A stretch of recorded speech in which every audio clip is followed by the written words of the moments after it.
Ira, ya, Mbak Sufni, Mbak Widya.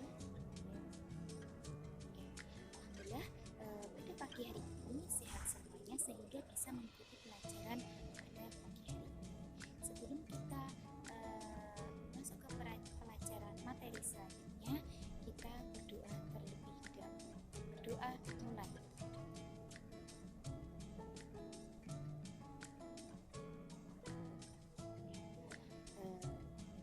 Yang selanjutnya, guru akan menjelaskan tentang membiasakan perilaku terpuji. Seorang muslim harus membiasakan perilaku terpuji, yaitu dengan membudayakan antri, bersikap bersabar, selalu berhusnudzon ataupun berbaik sangka terhadap siapapun, serta bertaubat kepada Allah Subhanahu wa Ta'ala. Jadi kita harus berbaik sangka, tidak boleh kita itu bersuudzon atau berburuk sangka. Umat Islam juga wajib berbudi pekerti, perangai baik, tingkah laku yang baik, akhlak atau perilaku yang baik di sini dicatatkan sebagai akhlakul karimah, yaitu makan dengan antri di sarana umum dan bertingkah laku yang baik. Nah, ada pula yang mengatakan bahwa akhlak mempunyai sifat yang tertanam dalam jiwa seseorang dan akhirnya berbuah dalam perbuatan ataupun amal. Nah, akhlak terpuji dapat disebut dengan akhlak yang utama ataupun akhlakul karimah, yakni akhlak baik dilahirkan sifat-sifat yang baik tertanam dalam jiwa seseorang tersebut sangat berbeda dengan akhlak yang buruk ataupun perilaku buruk, yakni yang tercermin dari tutur kata, tingkah laku, dan sikap yang tidak baik atau tidak mau antri, tukang merobot, berbicaranya kasar, ya kan, mudah marah-marah, mudah emosi gitu kan, dan suka berantem. Semua itu menunjukkan kepribadian yang sangat buruk. Jadi disitulah bisa ternilai kepribadian seseorang. Nah, ada beberapa contoh penerapan perilaku dalam kehidupan sehari-hari. Yang pertama yaitu selalu bertutur kata yang santun dan menghindari perkataan yang menyakiti orang lain. Sebisa mungkin kita menjaga lisan kita, gitu ya. Jangan sampai kita itu menyakiti perasaan orang lain. Nah, dalam Islam, menjaga lisan amatlah penting. Seperti dalam hadis berikut, barang siapa yang beriman kepada Allah dan hari kemudian, hendaklah ia bertutur kata yang baik ataupun diam. Hadis riwayat Bukhari dan Muslim. Jadi hadis tersebut menerangkan kita itu kalau misalnya tidak bisa bertutur kata yang baik, maka kita lebih baik diam. Agar apa? Agar kita tidak menyakiti hati teman kita. Yang kedua, selalu tersenyum. Nah, tersenyum ya, selalu tersenyum ke semua orang. Sesungguhnya tersenyum termasuk sedekah dan dapat melembutkan hati seseorang itu, ya. Rasulullah Shallallahu Alaihi Wasallam bersabda, senyum kalian bagi saudaranya itu sedekah. Beramar ma'ruf dan nahi mungkar yang kalian lakukan untuk saudaranya juga sedekah, dan kalian itu menunjukkan jalan bagi seseorang yang tersesat juga sedekah. Jadi kalau kita itu tersenyum kepada semua orang itu sedekah. Terus perbuatan amar ma'ruf nahi mungkar itu juga sedekah, dan kita membantu teman kita yang tersesat itu juga sedekah. Jadi sedekah di sini kita tidak harus memberikan sesuatu kepada orang lain, itu tidak seperti itu, tidak harus seperti itu, ya. Hadis riwayat Tirmidzi dan Abu Dzar.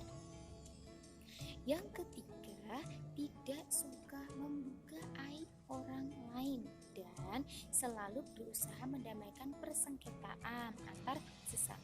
Jika kita melihat teman kita itu sedang bertengkar, maka kita berusaha untuk memisahkan. Jangan sampai kita itu malah mengompor-ngompori atau kita malah mendukung dari salah satu tersebut. Kita tidak boleh seperti itu. Nah, membicarakan aib orang lain atau yang disebut ghibah pada zaman saat ini bukanlah dianggap salah, bahkan sudah menjadi tradisi masyarakat kita.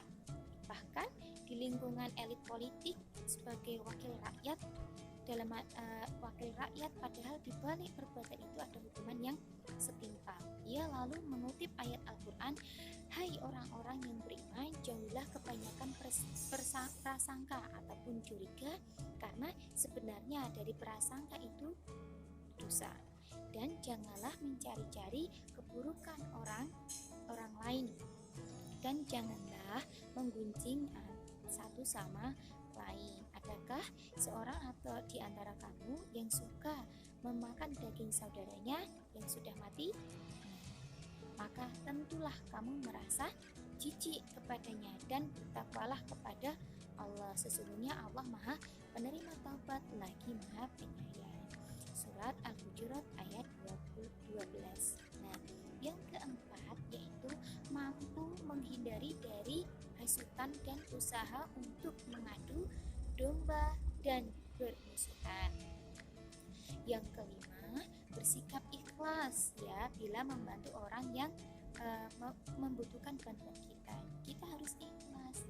Jika kita tidak ikhlas, maka perbuatan tadi itu kita hanya akan sia-sia, hanya akan mendapatkan capeknya saja. Gitu ya. Kita harus ikhlas membantu sesama kita.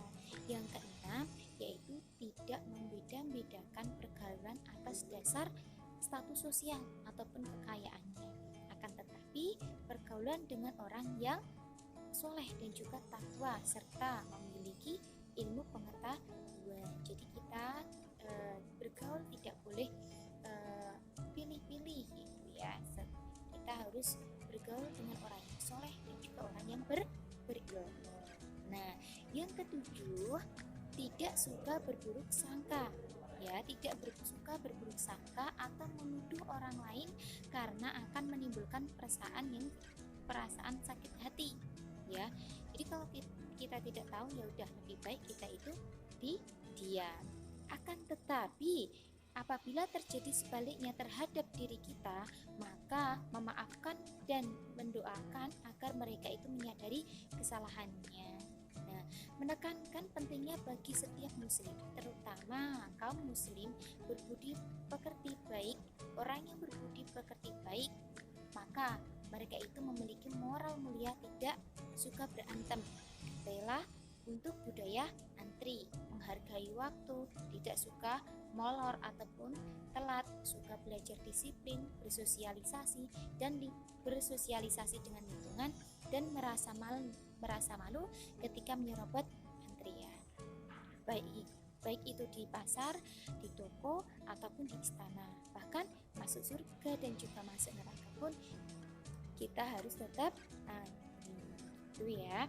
Nah, setelah ini silahkan anak-anak membuat kelompok, kemudian nanti mendiskusikan dan menjawab pertanyaan dari bu guru, dan untuk ketua kelas nanti mewakili teman-temannya mempresentasikan hasilnya di depan teman-teman. Gitu ya. Jadi kesimpulan dari pembelajaran pagi hari ini, kita harus membiasakan perilaku terpuji dari hal-hal yang sangat kecil seperti tadi budaya antri, berkata yang baik. Habis itu kita harus membantu teman kita yang sedang kesusahan, begitu ya. Dan insya Allah pelajaran yang selanjutnya, pertemuan yang akan datang, yaitu kita akan membahas tentang bersyukur ya. Mungkin cukup sekian pelajaran pada pagi hari ini, kurang lebihnya mohon maaf. Terima kasih. Wassalamualaikum warahmatullahi wabarakatuh.